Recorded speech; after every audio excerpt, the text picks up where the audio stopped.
So there was one part of Andrew Tate's interview with Candace Owens where I feel like Candace Owens dropped the ball,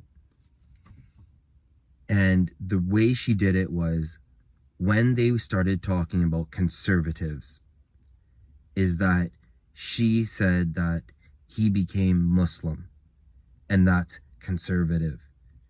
And then he wanted to have, it seemed like a little bit more of a theological interview about God, but she's just like, I don't know very much about Islam. And Andrew Tate slam dunks on Jordan Peterson. And it's like, if you've ever played hockey before, where you just whip a shot right at the goalie, it's like, this isn't about going in. This is about shots fired. And what he said, Andrew, was that Jordan Peterson tried to make fun of him, but he never said Jordan Peterson. He said that people say this and that about me. And he said that I'm young and cool. Ben Shapiro is not cool.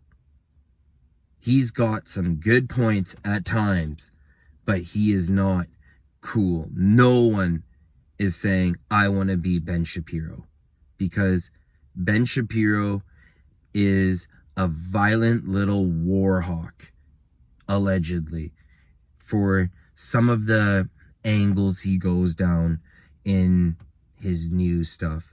But the fact that Andrew said that he had become Muslim and that it solves all the problems of the West in terms of degeneracy and the demoralization of the West, and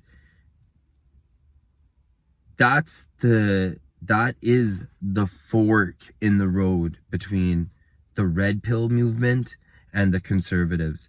Because you have the left on one side, which is like, oh yeah, let's let anything fly. And then you have the right, which is red pill included, and they'll say, oh, let's let anything fly. And then they'll be like, oh, okay, but I don't like it, but I guess you can do this in the schools, whatever. I don't want to look like a jerk. I don't want to be public shamed. We're just the right wing. We just sit and complain, and we don't really do anything. And then you have the red pill people who are saying like, enough's enough, and let's know the truth about the things, and let's kind of not be so like, going with the flow.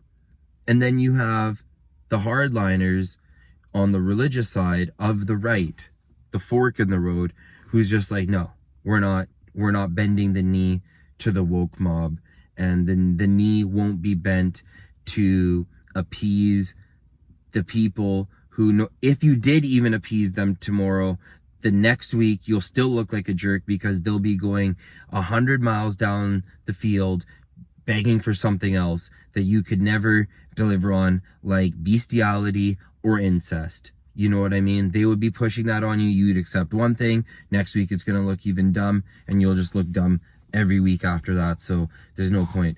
But the fact that Candace Owens doesn't know about the religion of Islam, and that the fact that she claims she's a conservative just shows how dumb and how unintelligent the conservative movement really is. Because why are you not liking different ideologies and different leftist things? Is because it comes from religious law, and religious law states X and states Y and states Z.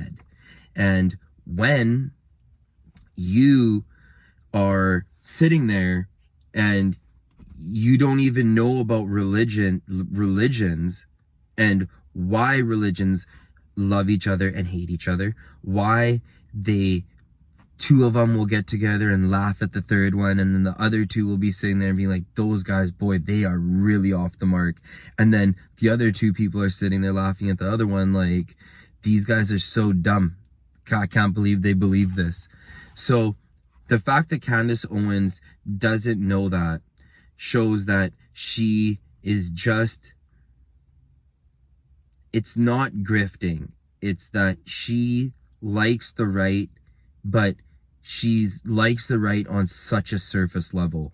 And these conservatives, Ben Shapiro and Jordan Peterson, they dance around, especially, first of all, Jordan Peterson, he is like a priest to the Gnostics, because he dances around being like, what is God? Like, all the stuff that he's saying, he can't really come out and say that he's Christian, even though he's Christian, but and then he's trying to do this whole, like, the Bible's so right, but I guarantee it, he probably hasn't even read the Bible. When people memorize their holy books, and this guy is just kind of like, yeah, no. And then Ben Shapiro is like, oh yeah, hi, I'm a conservative, but I like the wars in Ukraine, and I think we should get the shots in the beginning, and COVID's serious, and yeah, and he's loyal to friends and stuff like that, that he's got an agenda, and his agenda involves duping people that are conservative. And it's like, just because he dupes people doesn't mean some of the stuff he says isn't right. Ben Shapiro's able to go on stage and say some fire stuff to some kids because at the end of the day, he is a Harvard law student. But these guys, back to Candace Owens and Andrew Tate, is the fact that he's saying that we can have a way more of a conservative-based conversation, maybe even a shorter conversation, because of religion and God's decree and adhering to some rules and scaffolding to humanity. And she's just like, oh, I don't even know about the religion of Islam. How could she ever ask the JQ stuff? How could she even know what the hell to ask Nick Fuentes if she doesn't have periphery understanding of the main religions? It's like, imagine you're talking about the South China Sea and there's like, you know, different war games or whatever, and you're military and you're like, yeah, I have no idea about Buddhism. It's just like, great way to show how stupid the conservatives really are. But all in all, it was a great interview. And I like Candace Owens, and I feel like she might also have not known how famous she was going to get. She luckily got on the right side, like the right wing side and the red pill side, but she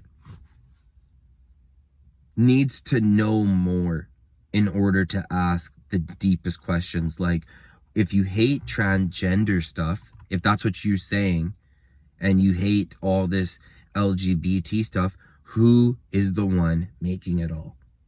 Where is this coming from? Why is it in Hollywood? Who is behind all this? So, yeah. We're having 3-4 conversations at once. Subscribe to my channel.